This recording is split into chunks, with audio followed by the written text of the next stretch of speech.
जय हिंद, वंदे मातरम। स्वागत है आप सभी का free exam zone YouTube channel पर। दोस्तों, अगर आप बिहार शिक्षक भर्ती 3.0, बिहार सक्षमता परीक्षा 2.0 या फिर बिहार प्रधान शिक्षक भर्ती की तैयारी कर रहे हैं तो ये हिंदी का सेशन आपके लिए अति महत्वपूर्ण होने वाला है। इसमें हमने वही प्रश्न शामिल किया है जो कई बार आपके एग्जाम में पूछे गए हैं। जिस प्रकार के प्रश्न आने की आपके एग्जाम में संभावना है तो आपको उस सेशन में अंत तक बने रहना है और अंत में कमेंट करके जरूर बताना है कि कितने प्रश्न आप सही कर पा रहे हैं। तो चलिए सेशन को प्रारंभ करते हैं। पहला शानदार प्रश्न हमने लिया है, इनमें से स्त्रीलिंग शब्द कौन सा है? संस्मरण दिया हुआ है, व्याख्या है, साहित्य है, इनमें से कोई नहीं। तो आप मेरा, मेरी, अच्छा, अच्छी, रहा है, रही ही लगा करके देख सकते हैं कि स्त्रीलिंग है या फिर पुल्लिंग है। तो क्या हो जाएगा? अच्छा संस्मरण, अच्छा संस्मरण, अच्छा व्याख्या जब आप कहेंगे तो ये सही नहीं होगा। अच्छा साहित्य, तो यहां पर हो जाएगा अच्छी व्याख्या। व्याख्या कैसी थी? तो व्याख्या अच्छी थी, तो स्त्रीलिंग हो जाएगा क्या? व्याख्या जो है ये स्त्रीलिंग हो जाएगा, अच्छी व्याख्या की गई। तो यहां पर राइट आंसर की बात करें तो सेकंड ऑप्शन हो जाएगा। जिसने भी सेकंड ऑप्शन का चयन किया है सही उत्तर हो जाएगा, ध्यान रखिएगा। अगला प्रश्न है, कीर्तिलता किस भाषा की रचना है? कीर्तिलता किस भाषा की रचना है? मगही, मैथिली, अपभ्रंश या फिर अवधी? दोस्तों राइट आंसर जरूर कमेंट करते रहें। कमेंट करने में कोई कंजूसी आप लोग ना करें। कीर्तिलता किस भाषा की रचना है? मगही, मैथिली, अपभ्रंश या फिर अवधी? तो कीर्तिलता की बात करें तो ये अपभ्रंश क्या हो जाएगा? तो अपभ्रंश की रचना है। अपभ्रंश से हिंदी का विकास हुआ, ध्यान रखिएगा। तो कीर्तिलता किस भाषा की रचना है? तो अपभ्रंश का है। संस्कृत से कह सकते हैं, संस्कृत से पाली, पाली से प्राकृत। तो इस प्रकार आपको ध्यान रखना है। अगला प्रश्न है, गाड़ी वाला शब्द में कौन सा प्रत्यय है? आप सभी को पता है कि प्रत्यय जो होता है ये पीछे जुड़ता है। ये जो है प्रत्यय पीछे जुड़ता है और उपसर्ग की बात करें तो उपसर्ग आगे जुड़ता है। तो यहां पर आप देखें गाड़ी वाला, दीवाना होगा, वाला होगा या फिर गाड़ी होगा या फिर ला होगा। तो गाड़ी वाला में वाला क्या लगा हुआ है? तो वाला प्रत्यय लगा हुआ है। तो यहां पर जिसने भी सेकंड ऑप्शन का चयन किया है वाला, राइट आंसर है। गाड़ी वाला शब्द में कौन सा प्रत्यय है? तो वाला हो जाएगा। अगला प्रश्न है, संभव है कि कल हमारा परिणाम निकलेगा, इस वाक्य में क्रिया किस काल का बोध करा रही है? संभव है कि कल हमारा परिणाम निकलेगा, इस वाक्य में क्रिया किस काल का बोध करा रही है? सामान्य भविष्यकाल, सामान्य भूतकाल, संभाव्य भविष्यकाल या फिर वर्तमान काल? जब संभव है, जब हो कि संभव है कि कल हमारा परिणाम निकलेगा, संभव है तो क्या हो जाएगा? संभाव्य भविष्यकाल हो जाएगा। क्या? तो संभाव्य भविष्यकाल हो जाएगा। तो जिसने भी थर्ड ऑप्शन का चयन किया है राइट आंसर हो जाएगा, ध्यान रखिएगा। अगला प्रश्न है, अंकुश ना मानना मुहावरे का क्या अर्थ है? ना डरना, खुश हो जाना, पाबंदी लगाना, इनमें से कोई नहीं। तो अंकुश ना मानना मुहावरे का जो अर्थ हो जाएगा ना डरना हो जाएगा। क्या? तो अंकुश ना मानना मुहावरे का अर्थ हो जाएगा ना डरना, ध्यान रखिएगा। नेक्स्ट, सर्वोपरि का सही संधि विच्छेद क्या होगा? तो सर्वोपरि का सही संधि विच्छेद क्या होगा? सर्वधन ऊपर लिखा हुआ है, सर्वे धन परि है, साधन ऊपरी है, इनमें से कोई नहीं है। तो सर्वोधन क्या हो जाएगा? तो सर्वधन ऊपर हो जाएगा। क्या? तो सर्वधन ऊपर इसका राइट आंसर हो जाएगा। सर्वोपरि का जो संधि विच्छेद हो जाएगा सर्वधन ऊपर हो जाएगा। आ और आधन ई मिलकर के ओ बन गया। क्या? तो ओ बन गया। कई बार हमने बताया जब ओ आ जाए, एक मात्रा आ जाए ओ की, तो क्या हो जाता है? वहां पर गुण संधि हो जाती है। अगर आपसे यहाँ पर पूछा जाता है कि सर्वोपरि में कौन सी संधि है तो गुण संधि लगा देते और राइट आंसर हो जाता। तो सर्वोपरि का सही संधि विच्छेद हो जाएगा, सर्वधन ऊपर हो जाएगा, ध्यान रखिएगा।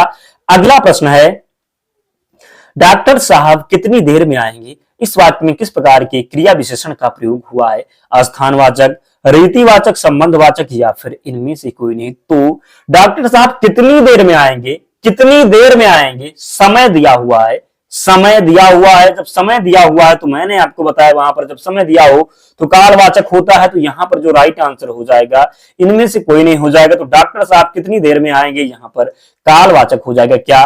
तो कालवाचक हो जाएगा, ध्यान रखिएगा। अगला प्रश्न है, यहां प्रदर्शित वस्तु को छूना मना है, यह किस प्रकार का वाक्य है?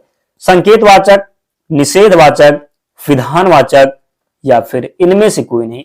तो कई बार मैंने आपको बताया है कि जब जहां पर कुछ मना किया गया वो सिंपल है तो निषेधवाचक हो जाएगा। क्या? तो निषेधवाचक यहां पर राइट आंसर है। तो सेकंड ऑप्शन यहां पर सही उत्तर हो जाएगा, ध्यान रखिएगा। अगला प्रश्न है, जिस समास में दोनों पदों के माध्यम से किसी एक विशेष यानी तीसरे अर्थ का बोध होता है वह किस प्रकार का समास कहलाता है? वह वीर समास, कर्मधारय समास, अव्ययीभाव समास या फिर द्वंद्व समास। तो आपसे पूछा जाए समास के कितने पार्ट होते, कितने भाग होते, तो जरूर लगा देना 6। कितने? तो 6। कई बार प्रश्न बना है।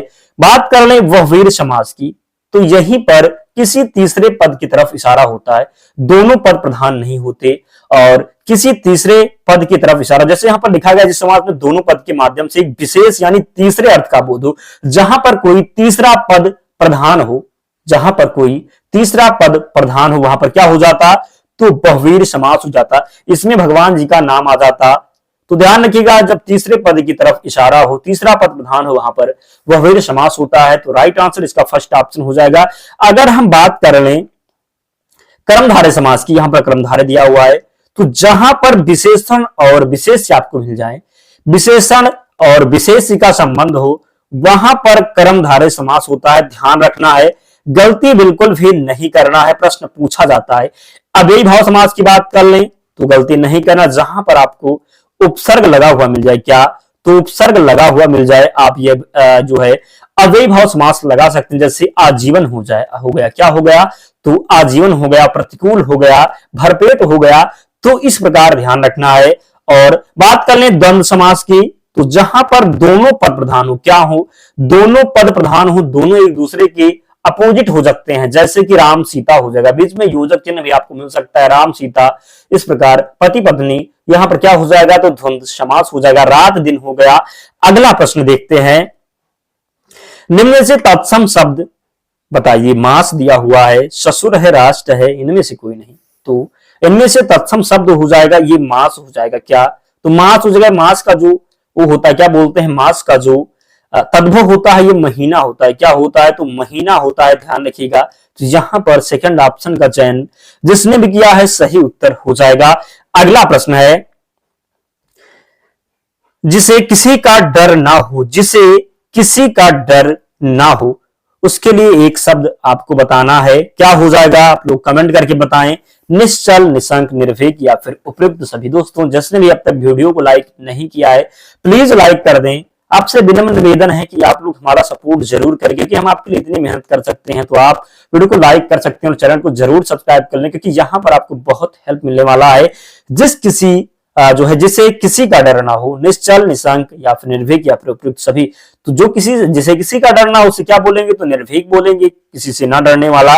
अगला प्रश्न है, टेढ़ी खीर खाना मुहावरे का सही अर्थ बताइए। कार्य का बहुत कठिन होना, खीर खराब होना, टेढ़े होकर और खीर खाना, इनमें से कोई नहीं। तो बात करें टेढ़ी खीर खाना, क्या हो जाएगा? कार्य का बहुत कठिन होना। क्या? तो कार्य का बहुत कठिन होना हो जाएगा। टेढ़ी खीर खाना मुहावरे का अर्थ हो जाएगा कार्य का बहुत कठिन होना। नेक्स्ट, विराम शब्द का विलोम बताइए। गति है, अशून्य है, निशांत है, उपयुक्त सभी है। तो विराम का जो विलोम होता है ये गति हो जाएगा। क्या? तो गति हो जाएगा, सिंपल है, तो ध्यान रखिएगा। अगला प्रश्न है, तालाब में उगा है, रिक्त स्थान आपके सामने है, बहुत सुंदर लगता है। तालाब में उगा रिक्त स्थान बहुत सुंदर लगता है। तो क्या तालाब में उगा बहुत सुंदर लगता है? कमल, सूरज या फिर घास या फिर पेड़। तो पेड़ तो तालाब में उगते नहीं, घास भी नहीं, सूरज भी नहीं, क्या हो जाएगा? कमल हो जाएगा। तालाब में उगा कमल बहुत सुंदर लगता है। तो राइट आंसर यहां पर कमल हो जाएगा। ध्यान रखने की जरूरत है। नेक्स्ट, दीपक परिश्रमी है, सब पर, सबका, सबसे या फिर उपयुक्त में से कोई नहीं। तो दीपक सबसे परिश्रमी है। क्या बोलेंगे? कि दीपक जो है ये सबसे, क्या हो जाएगा? तो दीपक की बात करें तो ये सबसे परिश्रमी है। तो राइट आंसर यहां पर थर्ड ऑप्शन का चयन जिसने भी किया है राइट आंसर हो जाएगा। क्षणभंगुर किस प्रकार का विशेषण है? दशाबोधक, स्वादबोधक, कालबोधक या फिर इनमें से कोई नहीं। तो क्षणभंगुर का जो मतलब होता है जो तुरंत समाप्त हो जाए, क्षणभंगुर, क्षणभंगुर यानी कि तुरंत खत्म हो जाए, तुरंत समाप्त हो जाए, क्षणभंगुर होता है तुरंत समाप्त हो जाए। तो इसमें समय की बात किया जा रहा है। दशाबोधक, स्वादबोधक क्या हो जाएगा? तो कालबोधक हो जाएगा। क्षणभंगुर किस प्रकार का विशेषण है? तो काल बोधक विशेषण यहां पर राइट आंसर है, ध्यान रखिएगा। नेक्स्ट, परोपकार शब्द में कौन सा उपसर्ग है? परो, पर, उपकार या फिर इनमें से कोई नहीं। तो पर धन उपकार हो जाएगा, इसलिए यहां पर जो उपसर्ग हो जाएगा, उपकार जो है मूल शब्द है, इसमें पर उपसर्ग लगा हुआ है, तो पर जब लगा हुआ है तो पर इसका उपसर्ग हो जाएगा। तो राइट आंसर यहां पर हो जाएगा, ध्यान रखिएगा। नेक्स्ट, लिखित का विलोम शब्द क्या है? मौखिक, निरक्षर, संचालित या फिर उपयुक्त सभी। तो लिखित का विलोम सिंपल है, क्या होता है? मौखिक होता है, ध्यान रखिएगा। साक्षर का निरक्षर होता है। अगला प्रश्न है, जातीय का विलोम शब्द सजातीय, जातीय, विजातीय या फिर इनमें से कोई नहीं। तो जातीय का जो विलोम होता है ये विजातीय होता है। क्या होता है? तो जातीय का विलोम हो जाता है विजातीय। का वर्ग का उच्चारण स्थान बताइए। का वर्ग का उच्चारण स्थान, तो का वर्ग में कंठ, मूर्धन्य, तालव्य या फिर दंत। तो का की बात करें तो का जो होता है, जो का वर्ग के जितने भी अक्षर होते हैं, का वर्ग के जितने भी होते हैं, का हो गया, का, खा, गा, घा और अंगा जो अनुसार है। बात करें ये जो वर्ण होते हैं का वर्ग के, ये किसमें जाते हैं? तो कंठ में। किसमें? तो कंठ में जाते हैं, ध्यान रखिएगा। आ भी इसी में जाता है, कंठ में आ भी जाता है। और विसर्ग जो होता है अंक और आ, ये भी कंठ में ही जाता है, ध्यान रखिए, गलती नहीं करना है। मूर्धन्य की बात कर लें अगर हम, तो राइट आंसर का वर्ग का उच्चारण कंठ हो जाएगा। मूर्धन्य की बात करें तो टा वर्ग के जितने अक्षर आते, टा हो गया, ठा हो गया, टा, ठा, टा, ढा, ये सब जो होते हैं ये मूर्धन्य में जाते, ध्यान रखिएगा। दंत की बात करें तो दंत में क्या जाता? तो ता था, क्या ता था, ये सब दंत में जाते। ता वर्ग के जितने भी, तालव्य की बात करें तो चा, छा, जा हो जाता, ये सब तालव्य में जाते। ध्यान रखना, गलती नहीं करना है, प्रश्न पूछा जाता है इसलिए हमने बता दिया। अगला प्रश्न है, पा वर्ग का उच्चारण स्थान बताइए। ओष्ठ, दंत, कंठ या फिर तालव्य। तो पा वर्ग ओष्ठ, आप बोलने पा, एक बार पा बोल के देखिए, अभी तुरंत बोले कहें पा, पा। आप देखेंगे कि दोनों जो आपके ओठ हैं, ये दोनों जब तक आपके मिलेंगे नहीं तब तक आप पा नहीं बोल सकते। आप ट्राई करके देख लीजिए, पा, पा आप ट्राई करके देख लीजिए, जब तक आपके दोनों ओठ मिलेंगे नहीं तब तक आप बोल नहीं पाएंगे। क्या हो जाएगा? तो पा वर्ग के जितने भी वर्ण हैं, पा हो गया, पा, फा, बा, ये सब बिना ओठ के आप नहीं बोल सकते। पा, फा, बा, भा, अफा, बा, भा, मा जो है ये। तो बात करें यहां पर ये ओष्ठ हो जाएगा। दंत की बात करें तो ता, ता बोलेंगे तो दांत में जो आपकी जीभ है, ता बोले जब आप, तो दांत में आपकी जीभ लगेगी जरूर, ता, था, दा, धा। और कंठ की बात करें तो बताया ही, काखा, गाघा होता है, तालव्य, छाछा, जाजा हो गया। तो सभी को पता है, गलती नहीं होगी आपसे। अगला प्रश्न है, उसने कहा कि मैं परिश्रमी हूं का सरल वाक्य क्या होगा? उसने कहा कि मैं परिश्रमी हूं का सरल वाक्य आपको बनाना है। सरल वाक्य में आपको पता है कि एक ही सब्जेक्ट और एक ही विधेय होता है। क्या होता है? तो एक ही सब्जेक्ट, एक ही प्रेडिकेट आप पढ़े होंगे, यानी कि विधेय होता है। तो उसमें स्वयं को, उसने जो है स्वयं को परिश्रमी कहा, वह खुद को परिश्रमी कह रहा था, वह परिश्रमी है ऐसा वह कह रहा था, इनमें से कोई नहीं। तो उसने कहा कि मैं परिश्रमी हूं, तो जब आप इसका सरल वाक्य बनाएंगे तो क्या हो जाएगा? उसने स्वयं को परिश्रमी कहा। क्या कहा? तो उसने स्वयं को परिश्रमी कहा। इसलिए यहां पर फर्स्ट ऑप्शन का चयन, जिस भाई ने फर्स्ट ऑप्शन का चयन किया है, राइट आंसर हो जाएगा।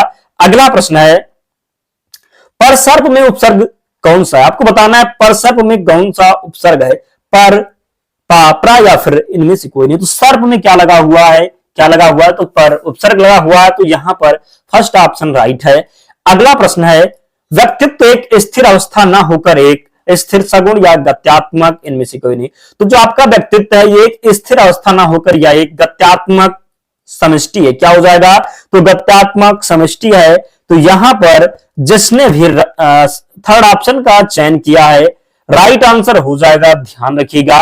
अगला प्रश्न है, निम्न में से योग रूढ़ शब्द का उदाहरण बताइए। मनोज, अनुरूप, अभाव या फिर इनमें से कोई नहीं। तो निम्न में से योग रूढ़ शब्द का जो उदाहरण हो जाएगा मनोज हो जाएगा, क्योंकि हमने आपको बताया है कि मनोज जो है, मनोज किसे बोलते? तो मनोज बोलते ये कामदेव को बोलते। किसे बोलते? तो कामदेव का पर्यायवाची है। तो जो भी योग रूढ़ होते ये वह वीर होते। क्या होते? तो वह वीर समास होते। किसी तीसरे पद की तरफ इनका इशारा होता, तो मनोज में क्या हो जाएगा? योग रूढ़ हो जाएगा, ध्यान रखिएगा। तो राइट आंसर फर्स्ट ऑप्शन, जिसने भी राइट आंसर फर्स्ट ऑप्शन का चयन जिसने भी किया है, सही उत्तर हो जाएगा। दोस्तों आज 25 ही प्रश्न हमने लिए थे, तो आप लोग कमेंट करके बताएं कि 25 प्रश्न में आपसे कितने प्रश्न सही हुए। कमेंट करके जरूर बताएं ताकि हमें पता चले कि आप लोग ध्यान से वीडियो को देखते हैं। और अगर चाहते हैं आप इसकी पीडीएफ, तो टेलीग्राम चैनल से तुरंत जुड़ जाएं, लिंक डिस्क्रिप्शन बॉक्स में है, या फिर आप टेलीग्राम पर जाकर के सर्च कर लें फ्री एग्जाम जोन, आपको चैनल मिल जाएगा। आप लोग ज्वाइन हो जाए, वहां पर आपको सारी पीडीएफ मिल जाएगी। तो मिलते हैं नेक्स्ट वीडियो में। अगर आपको कोई समस्या हो तो कमेंट करके जरूर बताएं। मिलते हैं नेक्स्ट वीडियो में, तब तक पढ़ते रहिए, ध्यान रखिए अपना, स्वस्थ और सुरक्षित रहिए। जय हिंद।